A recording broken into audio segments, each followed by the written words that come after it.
Hey y'all, sun is shining, blue sky is out. It's in the 70s and it's a great day for an uncut butterfly garden tour. Starting right here in my wildflower garden, there's a penta just randomly coming up. I mean, what is that?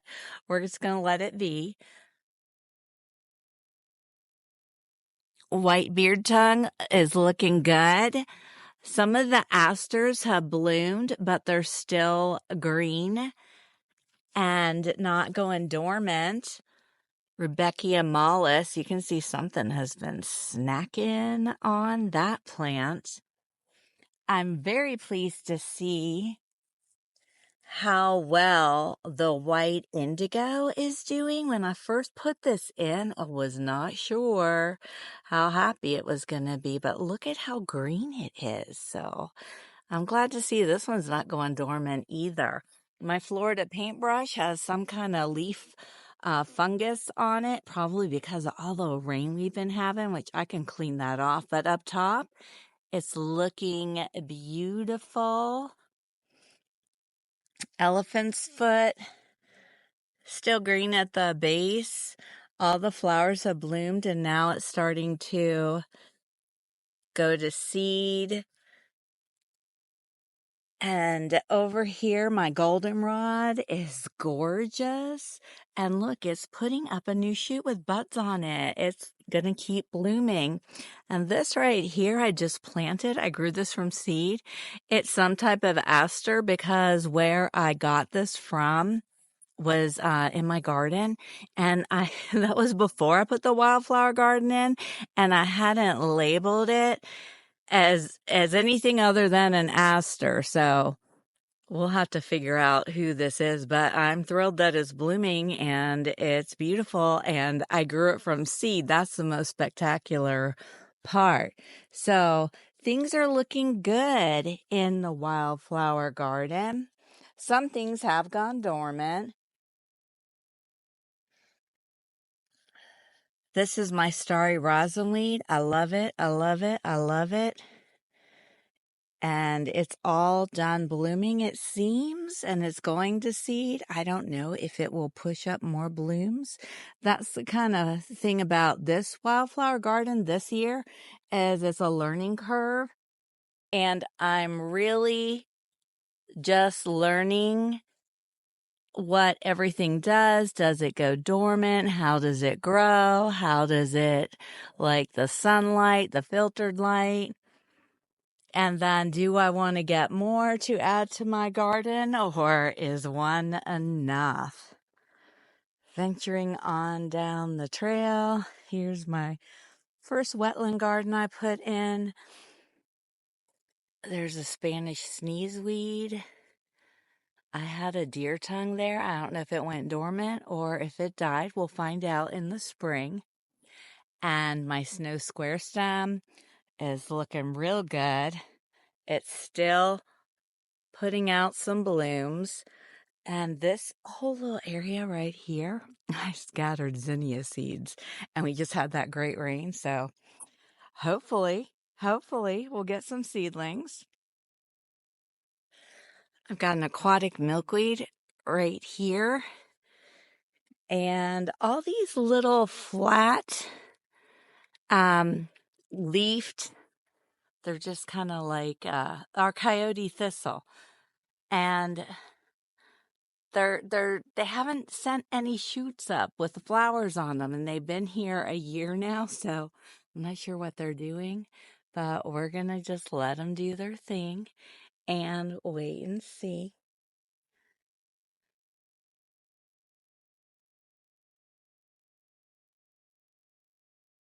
And then here's Wetland Garden 2. There is some more aquatic milkweed, and oh my goodness, my beautiful sleepy hibiscus that, yes, is still putting out new buds. I think this is going to be a year-round bloomer. And if that's the case, it's 100% a keeper, which it is 100% a keeper anyway. I mean, because look how healthy it is. It's just thriving here in the wetland garden.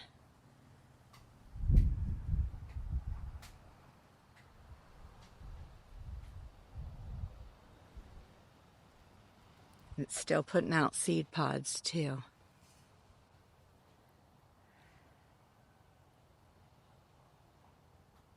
And right across there is random nectar plants, Mexican sunflowers, red pentas, porterweed, the not native kind. There's pink pentas in there. And that's also where my little mountain is that I put in the middle that has some starry rosinweed and lakeside sunflower.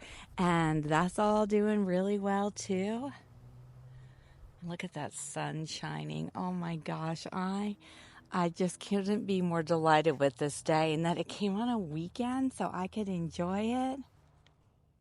All right, so we're going to turn back around because we went too far. And come over here. I'm moving slow. I don't want you to feel like you're on the Guardians of the Galaxy ride. This is my milkweed garden. There's a combination of giant milkweed, swamp milkweed, and balloon milkweed in this garden. Some of my swamp milkweed is dormant. Right there, you can see the little sticks coming up. Some of it started to come back already. It's the beginning of January and it thinks it's spring. So I'll have to take good care of those if we do get a freeze. I've got a lakeside sunflower in here that has been pushing up blooms.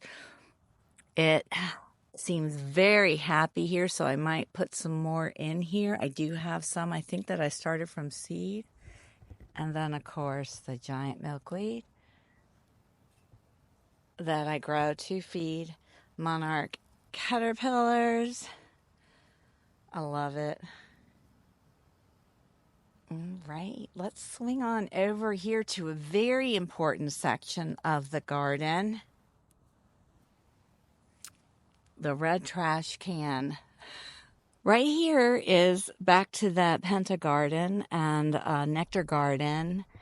And y'all, I built a wall.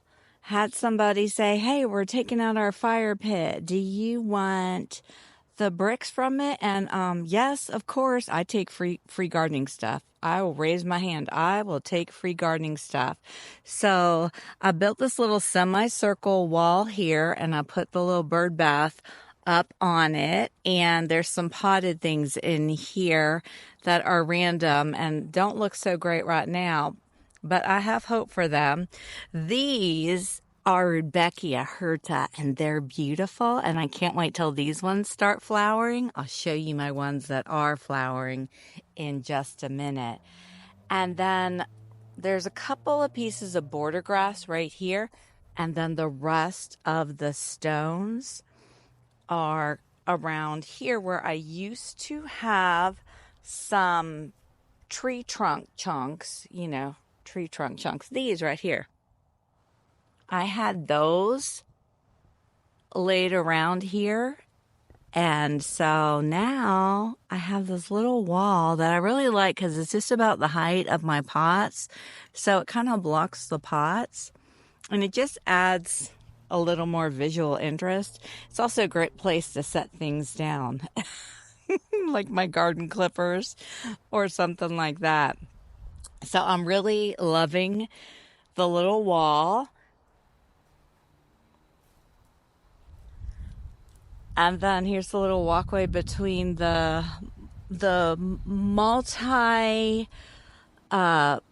multi-plant nectar garden over to the red pentas. Oh, my tried and true beauties.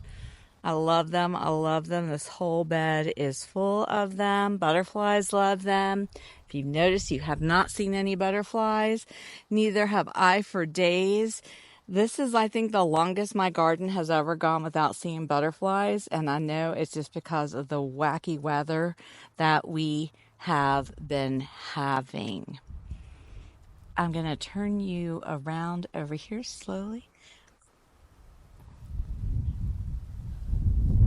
Next, we have my work area. There's my messy work area and my little greenhouse. that is currently housing my red pentas. Look at them in there. Some of these might be in your garden one day. Oh my goodness, I love this thing. It is serving its purpose so well. They are growing so well in there and so quickly because they think it's like a little hothouse.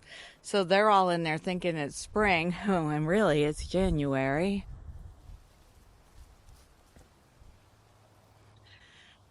And then up there is the potting treehouse. And it's full of my bronze fennel. We'll go up in there in a minute.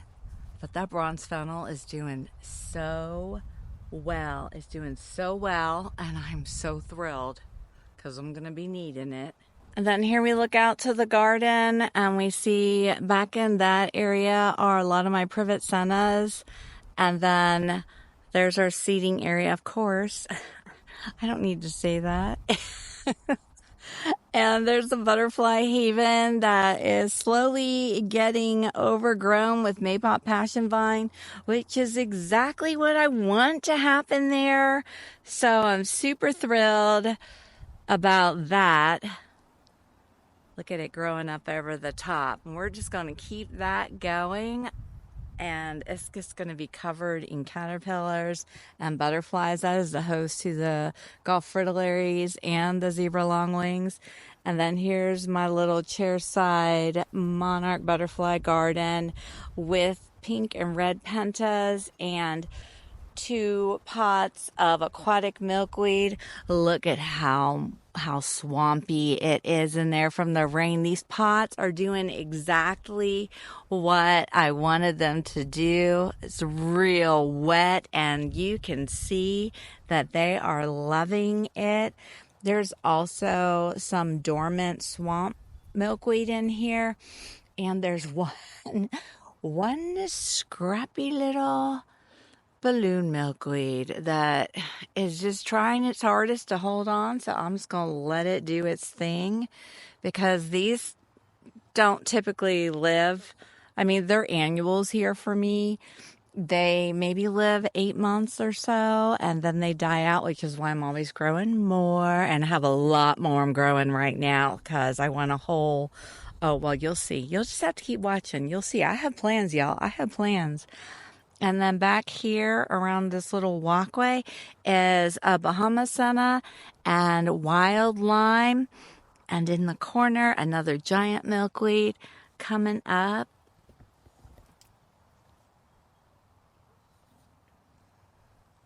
And then out front, y'all. Out front, the little mound of Biden's Alba is back. I told my husband he can't mow it, so you can see he's been leaving it. Like last year we did no mow May. Well, we're in January, so we're gonna have no mow January, February, March, April, and May. Isn't that fabulous? Then back out here, look at my wild lime. I've actually shaped it into a tree. It has grown up taller now than the butterfly haven. And up there, I'm just going to let it sprawl out and grow. And now I can walk by it and it doesn't reach out and snag me and it's not getting caught in the butterfly haven. It's quite lovely. And let me tell y'all something. Now is the time to trim your wild lime because you don't have to worry about, or at least I don't, the possibility of trimming off giant swallowtail eggs because there haven't been any giant swallowtails laying eggs. So I can just trim them. And it's a beautiful thing because it is a task looking over all of my wild lime cuttings when I trim them back to make sure that I didn't take any precious, precious eggs. How's the tour going, little man? How's it going? What do you think? We have more to see? Let's go see. So I call this an uncut garden tour because I'm not going to edit any of the tour sections. I am going to edit the in-between walking, traveling, because it will make you nauseous wandering through. But once I get to a spot, everything I have there, I'm just going to put up, and it's going to be kind of fun because you're just going to hear me talking as if you were here with me. You're just not going to have to do the traveling around part because nobody wants to have like motion sickness while watching a video. Nobody wants that. All right, let's scurry on over and see what's up in the potting treehouse and the shade garden. See, like scurry. I never say scurry. So that's not going to be cut. And you're just going to get to hear me say scurry. Why did I even say that? I don't even say that. That's not something I say. I guess it is now. So let's scurry. Y'all, there's a butterfly. I just turned around. Look at there. It's a long-tailed skipper. Let me tell you, they are my come-through butterfly because when I don't have butterflies, like that'll be the first one that I see. Oh, sweet baby. Get your nectar, little one. Oh my gosh, I cannot wait for spring.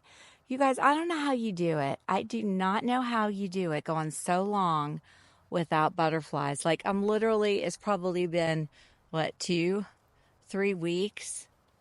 Not even that long. I mean, I've had a little skipper like this one here and there once in a while, but you know, since I've had a really good butterfly day, and I feel like I'm suffering. So my heart is with you guys, you butterfly gardeners who are up north. And I'll just keep filming for you. You can just watch my garden until yours is blooming, but you still have to watch mine too then. My shade garden isn't looking so spectacular. It's just all kind of green. But there's some incredible things in there. My frostweed still got some blooms on it. And my beautyberry has been completely stripped of berries, but it's still got green leaves. Pawpaw is dormant. That's the sticks right there. And the black cherry tree behind it still has leaves, hasn't gone fully dormant. Some of my other ones have. And the rouge plant is looking good. There's a little berry on it. I don't know if you can see it. Can you see the little berry? Can I see the little berry? Oh, I see it. It's right there. I love these plants with the little berries and the white flowers. It's just such a pretty plant and it's blooming year round.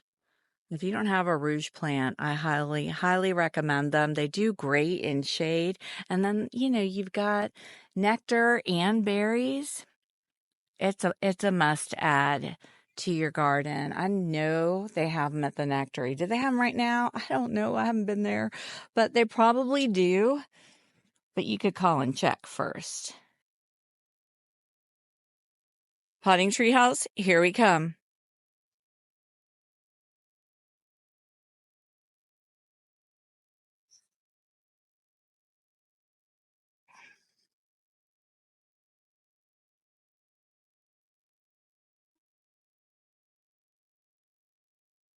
Here's the frog pond. I haven't seen anybody in there. That's not saying there isn't anybody. Oh, I do see something squirming around. Um, so I don't know. If I see Dabbles in there one day, though, I'll let you know. Meanwhile, it's holding its own. Oh, wait, this little plant sank down. Let's pull you out. Come here. What are you doing way down there? You're supposed to be up here. Here, let's kind of plop it so it's kind of on top of there. Put it up on top of the elephant ear, and now it won't sink anymore, but it's still got its roots down in the water.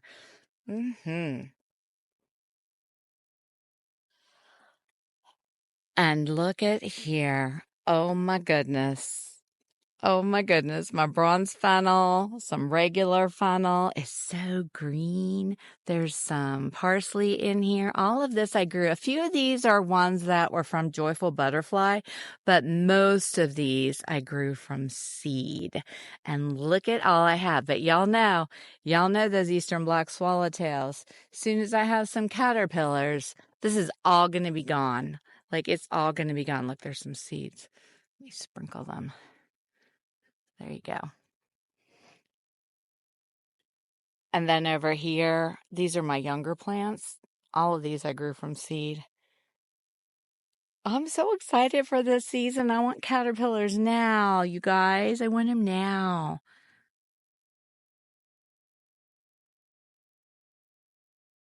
I am like worse than a little kid at Christmas, wanting it to be spring. Like now. And I'm in Florida. Like it seems like spring now. But the thing is it won't stay this way. It's up and down. It's up and down. Let me tell you about our day on Thursday.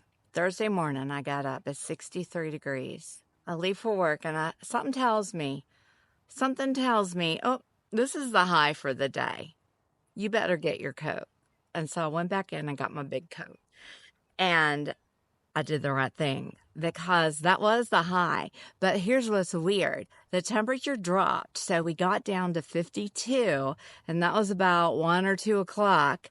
And then the front passed through, the clouds cleared up, and the evening it was back in the 70s. We went from 63 to 52 to back up in the 70s. What is that? Like, what is that, Florida? Okay. Moving on. I'm done. I'm done with my weather chat. So that's pretty much the January uncut garden tour, and I hope you enjoyed it. And I'm just going to go piece all the little segments together and get them up there for your enjoyment. This should go up sometime during next week. And I'll see you on the next video. Don't forget to tap the like button. The like button. Oh, look at my makeup swatches. I love swatching makeup. Okay, I'm going now. Tap the like button. Bye-bye.